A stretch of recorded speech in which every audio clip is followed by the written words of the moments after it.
Growing up as Victoria Hamilton's daughter wasn't easy. Every breath I took, every step I made, was carefully monitored and judged. My father, the CEO of Hamilton Industries, had my entire life planned out before I could even walk. "Charlotte, darling," he'd say, adjusting his perfectly pressed Armani suit, "a Hamilton never settles for second best." Our mansion in Beverly Hills stood as a testament to that philosophy. 28 rooms of carefully curated luxury, each one screaming wealth and power. But to me, it felt more like a golden cage than a home. By the time I turned 25, I had followed my father's blueprint perfectly. Harvard Business School graduate, junior executive at Hamilton Industries, and engaged to Bradley Winchester ILI. Heir to Winchester Technologies and my father's handpicked choice for my husband. There was just one small problem. I was desperately, hopelessly in love with someone else. I met James Mitchell on a rainy Tuesday morning when my Ferrari broke down on the way to work. He was the mechanic who came to my rescue, arriving in a beaten-up tow truck with a smile that made my heart skip a beat. "Looks like your timing belt's shot," he said, wiping his hands on his worn jeans. "I can fix it, but it'll take a few hours." Something about his honest brown eyes and the way he explained everything without talking down to me made me agree to wait at his small garage instead of calling an Uber. That decision changed my life forever. Over cups of terrible vending machine coffee, I discovered James wasn't just any mechanic. He'd worked his way through engineering school, graduating top of his class. He could have taken a cushy corporate job, but he loved working with his hands, solving problems, making things better. "Life's too short to spend it doing something just because it looks good on paper," he told me, his eyes twinkling. Those words hit me like a thunderbolt. For the first time, someone had put into words exactly what I'd been feeling all my life. One coffee led to another, then dinner, then stolen moments whenever I could escape my suffocating world. James never asked about my family's wealth, never tried to impress me with fancy restaurants or expensive gifts. Instead, he showed me the joy of simple things: midnight drives along the coast, picnics in hidden parks, and laughter. So much laughter. For 6 months, I lived a double life. Society princess by day, myself by night. But I knew it couldn't last forever. The breaking point came during a charity gala at our mansion.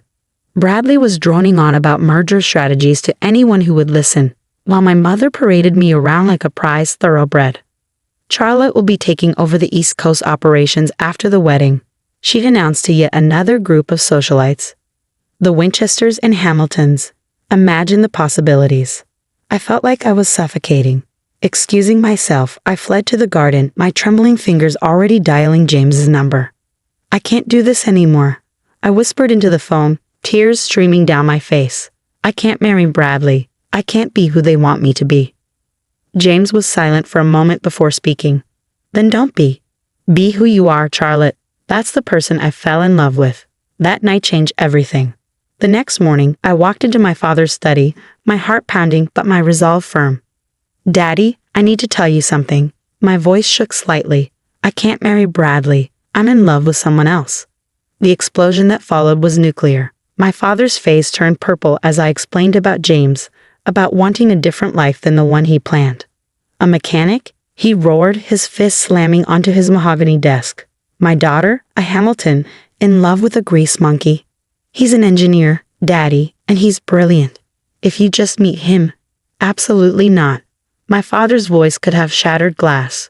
"You will marry Bradley as planned, or you can forget about your trust fund, your position at the company, everything. Is that clear?" I stood up straighter, channeling strength I didn't know I had. "Crystal clear, Daddy. Goodbye." Walking out of that study was the hardest thing I'd ever done. My mother's hysterical tears, my father's threats, the whispers of the household staff. It all followed me as I packed a small bag and left the only home I'd ever known. James was waiting for me outside his modest apartment, worry etched on his face. When I told him what happened, he tried to talk me out of it. "Charlotte, that's your whole life you're giving up. Your family, your inheritance. I can't let you do that for me." I silenced him with a kiss. "I'm not giving up my life, James. I'm finally starting it." The next few months were a crash course in reality. I moved into James' one-bedroom apartment, got a job as an entry-level business consultant at a small firm, and learned how to live on a budget.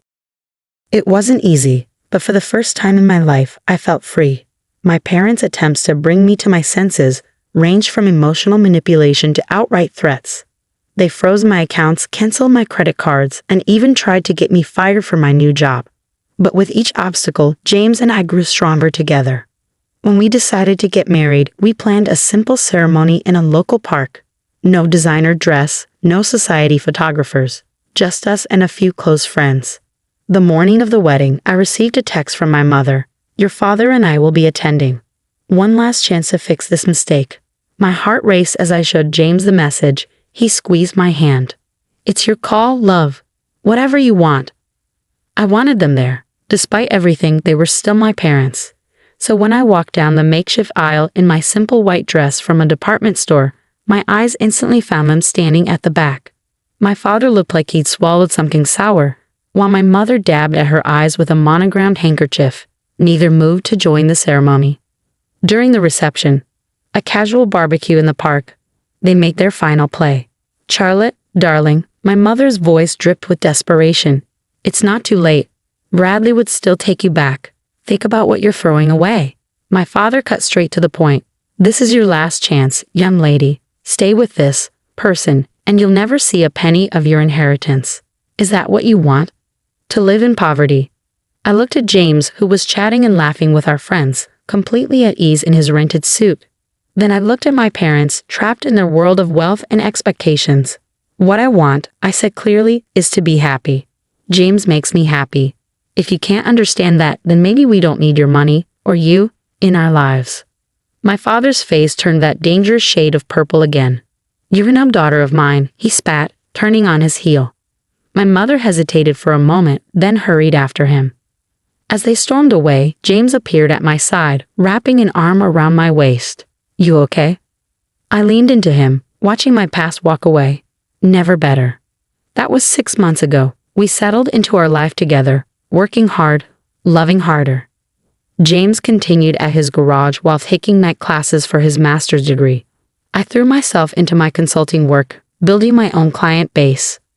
We were happy, truly happy, even if we had to watch our spending and clip coupons. But there was something James hadn't told me, something that was about to turn my world upside down again. Everything changed on a seemingly ordinary Friday evening. I came home from work early, excited to surprise James with takeout from our favorite Thai place.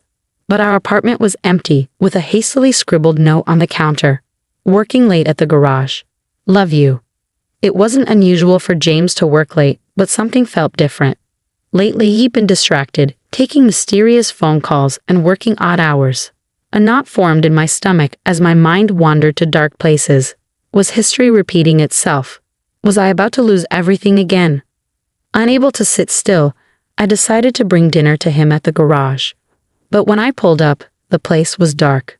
James's beaten-up truck wasn't in its usual spot. My hands trembled as I called his number. Straight to voicemail. Just as panic started to set in, my phone buzzed with a text from an unknown number. "Mrs. Mitchell, please come to 1875 Highland Avenue immediately. It's about your husband." My heart stopped. Highland Avenue was in the industrial district, miles from James's garage. With shaking fingers, I typed the address into my GPS and drove through the darkening city, imagining worst-case scenarios. The GPS led me to a massive modern building with sleek glass walls. Security gates opened automatically as I approached, and a uniformed guard directed me to an underground parking garage. "Mrs. Mitchell," he nodded respectfully. "Take the executive elevator to the top floor." Executive elevator? Top floor? What was going on? The elevator opened into a stunning office suite with floor-to-ceiling windows overlooking the city. And there, standing at a glass desk with his back to me, was James, but not the James I knew. Gone were the worn jeans and oil-stained t-shirt. Instead, he wore an impeccably tailored suit that probably cost more than our monthly rent. When he turned around, his familiar warm smile was tinged with nervousness. "Charlie," he said softly, using his special nickname for me, "I think it's time I told you everything." Before he could continue, the office door burst open. And there, like a scene from my worst nightmare, stood my father, mother, and Bradley Winchester Ally. "What is the meaning of this?" my father thundered, his face already turning that familiar shade of purple. Security said Charlotte was headed up here. "What are you doing in the CEO's office, you mechanic?" James straightened his tie and walked around the desk. "Actually, Mr. Hamilton, I am the CEO. James Mitchell, founder and chief executive officer of Mitchell Innovations." The silence that followed was deafening. My mother grabbed a chair for support. Bradley's mouth hung open unattractively, and my father, for the first time in my life, was speechless. But my mother stammered, "You're a mechanic." James smiled, taking my hand. "I own a chain of auto repair shops, yes. It was my first business, started with a loan from my college professor. But Mitchell Innovations is my main focus. We're a tech company specializing in revolutionary electric vehicle batteries. That's what those late nights at the garage were about. We were finalizing our new prototype." My head was spinning. "Why didn't you tell me?" "Because I needed to know," James said softly, turning to face me. "When we met, I just made the Forbes 30 under 30 list. Every woman I dated was only interested in my money, my status. But you fell in love with me when I was just a mechanic. You gave up everything for me. I had to be sure." "Mitchell Innovations," my father muttered, his business mind finally catching up. "The company that just revolutionized electric vehicle battery technology. The one every major car manufacturer is fighting to partner with. That's you." James nodded. "Our market valuation hit $12 billion last week. Not quite Hamilton Industries territory, but we're getting there." I couldn't help but laugh at my father's expression. All those months of looking down on my poor husband, and James had been building an empire right under their noses.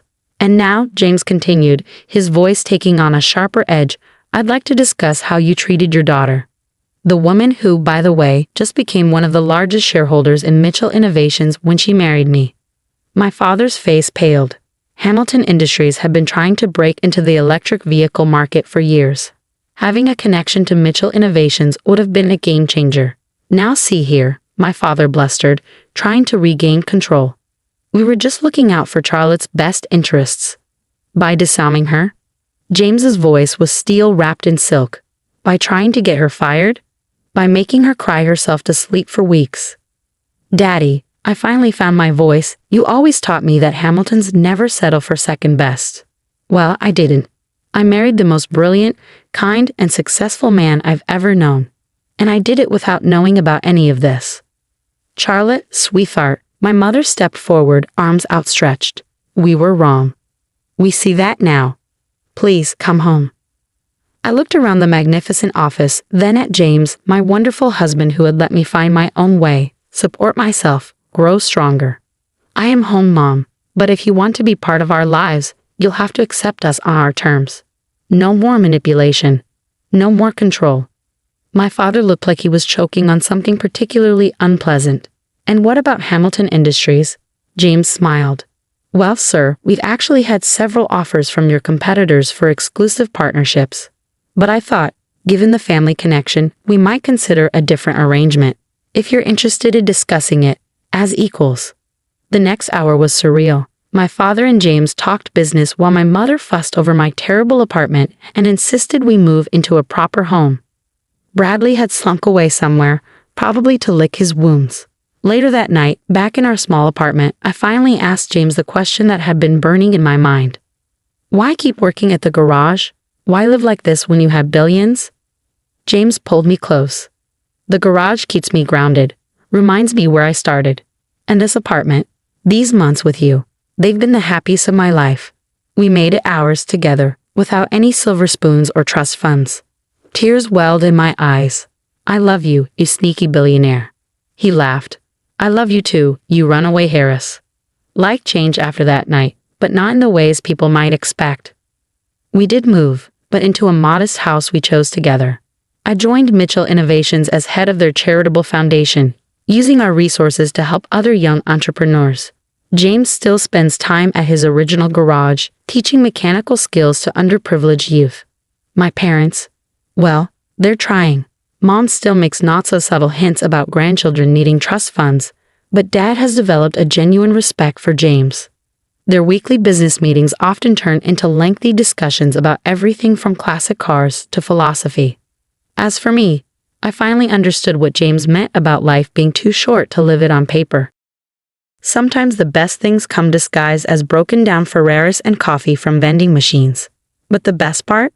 Every now and then, when we drive past our old apartment or grab Thai food from our favorite takeout place, James still looks at me the same way he did when he was just a mechanic and I was just a rebel heiress.